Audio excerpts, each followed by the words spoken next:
and dignitaries with the lighting of the ceremonial lamp. And like I mentioned, it is the lamp of knowledge and wisdom, and as we light it, we thank the Almighty for not only a new day, it's also a new day of learning, and ask for wisdom. Moving on, like he said, it is time for us to now listen to our chief guest, Professor K. VijayRaghavan, who is the Principal Scientific Advisor to the Government of India, and I invite him now to address the gathering. Let's all welcome him with a round of applause.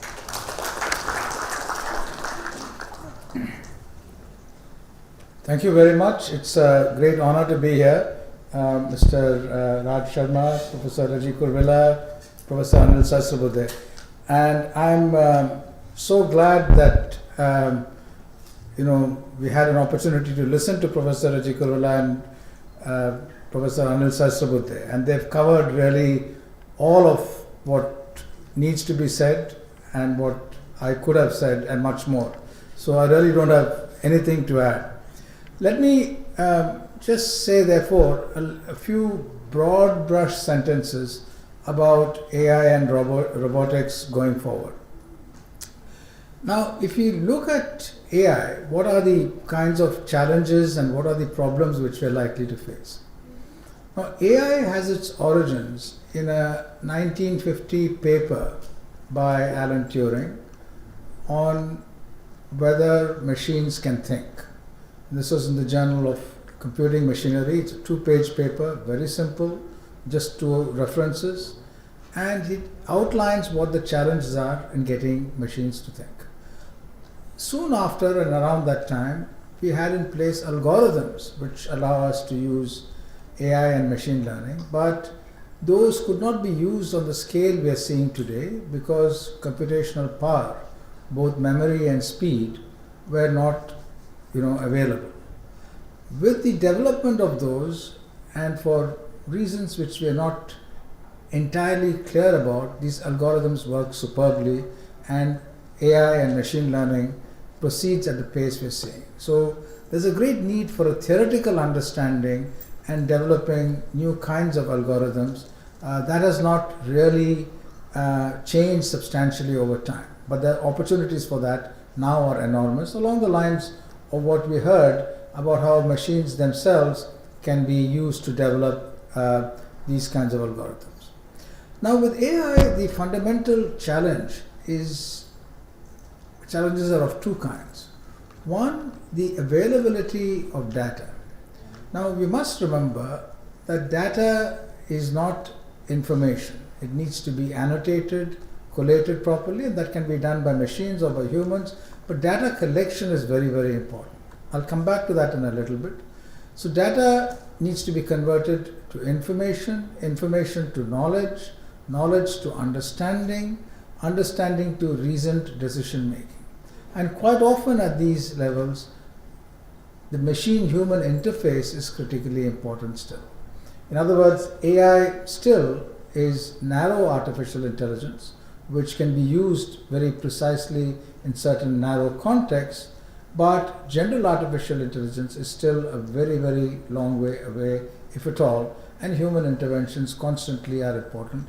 And therefore, human domain understanding, whether you're a doctor or an agriculturist or an educationist and so on, is critically important to make sense of AI. In other words, big data and artificial intelligence and machine learning are necessary but not sufficient. And there is a great danger in assuming that the mere analysis of data and predicting what the next step will be is sufficient, and you don't need hypotheses and ideas. It couldn't be further from the truth. It allows and liberates you from having constrained by the lack of availability of data, but hypotheses and ideas will become more and more important. Now that brings us to the next point about training. Because AI drives decision making so much in today's world, and people of course bring in hypotheses and ideas, these tools of AIs will not just tell you how to go from one location to another in the fastest or shortest route, but will also start telling you about every aspect of your life, your health, what college you should go to, how you should study, how you should make friends, and so on and so forth. And by and large, they'll be right. Now, this is a great disempowerment. This means big tech and big companies will have control over everything you do, and it raises philosophical questions about free will, because you're getting information about how you should behave and what you should do, which is good advice. Should you not be listening to it? Why should you do something different from that? But this then disempowers you, because you are not in charge of your decision making. It is some other sets of instruments which are in charge of your decision making about your life. Now, what is the way out of this? The way out of this is not to say that there should be no AI or no machine learning, quite the opposite. These tools are very important. But each individual needs to be empowered to be able to use these tools in a distributed manner, so that they exercise also control and judgment over AI in a way which they wish. I mean, you need to have that control, otherwise you're going to go into a very dystopian world. But more importantly, the asymmetry of power will mean that the technologies of AI will be concentrated in a few big companies, and they will be controlling the world in a manner as never before. So therefore, distributed learning and use of AI and possession of AI is very, very important.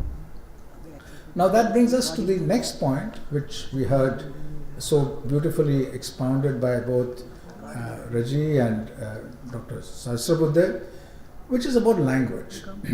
Now, the great other disempowerment which has gone on is the dominance of the English-speaking world in decision-making in India. The knowledge and use of English in learning science, technology, or any other subject, requiring English as the basis, is a peculiarity of India. In China, everything is learnt in Chinese, and people are bilingual. In Holland, people learn in Dutch and in English. In Sweden, they learn in Swedish and in English. In Japan, they learn in Japanese and in English. So unless bilingual education is available in every possible way, you will be extraordinary imitators, but you will not emulate the best and become better than the best. And if you must have the power of abstraction, you must have the rootedness in your language and culture, and therefore it is critically important that organizations like the AICTE, the Ministry of Education, MIT, working with entrepreneurs, make sure that every possible text which you need is available bilingually. You can read it in your own language, you can read it also in English. Whether it is a legal text, whether it is signage, whether it is, Kalidasa or Shakespeare or Tolstoy, they should be available bilingually. Then you have the power of creativity and abstraction in a manner which is distinct from functionality. So currently the translational tools provide you enormous functionality, which is very valuable. But it doesn't tell you in each domain, whether it is in mechanical engineering or algebraic geometry, the power of abstraction. So language is another key empowering tool which will very rapidly, thankfully, be in place, but needs to go forth with great speed. Finally, let's connect computers and AI and language to the reality around us: soil, water, rain, and so on. And that brings us to the Internet of Things, and how telecommunication and IT is changing, and how 5G technologies and further technologies will change things. All of this, the sensors and the components of IoT which are involved, are imported today.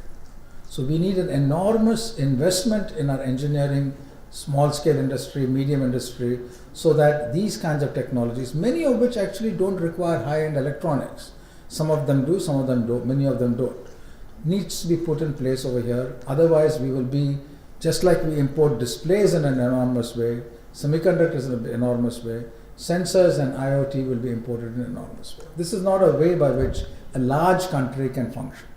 If the name of our country were Liechtenstein, that's perfectly okay. But the name of our country is India. And therefore we must have a large number of people actually doing things and manufacturing. So the link between IT and manufacturing, this physical, the cyber physical world needs to be pushed in a big way. And it's not just the government, industry has to be innovative over here. Now, I'll end by saying that there are great liberalizing tendencies which have points which have come in place.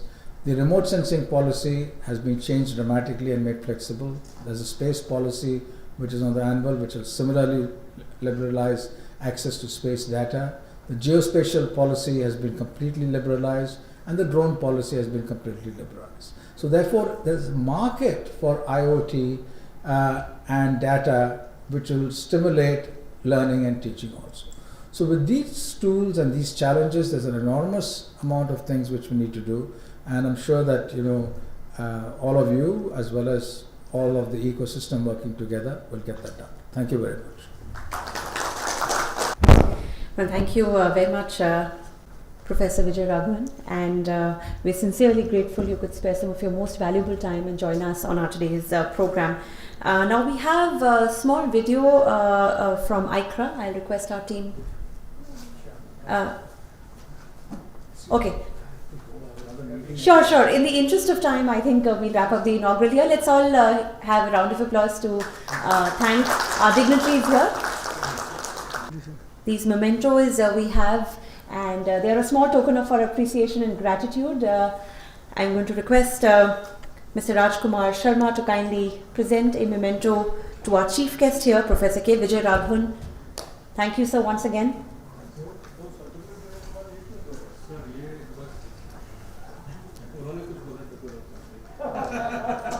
A token of our appreciation. Thank you.